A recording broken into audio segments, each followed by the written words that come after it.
Tobruk Harbor is a graveyard of wrecked ships, warships, and supply ships, Italian and British.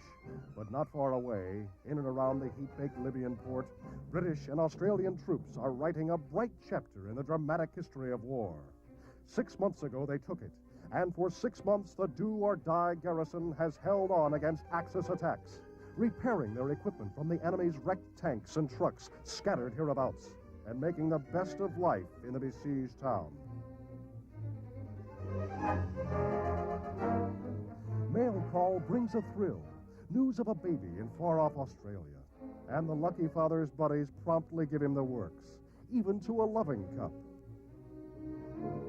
Taking care of a 1,000-pound bomb that failed to explode is no sinecure, and live thermite bombs are tricky playthings, too, as you can tell from the cameraman's caution. A fellow can't even take a bath without the blooming Nazis starting a fracas.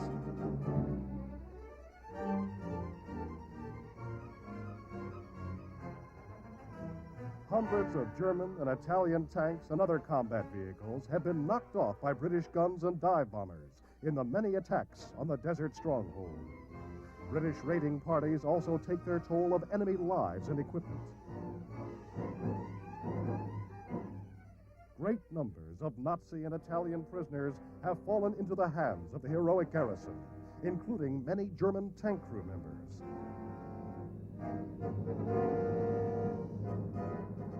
Enemy planes approaching, and they're Nazi bombers, only to get a British supply ship in the harbor.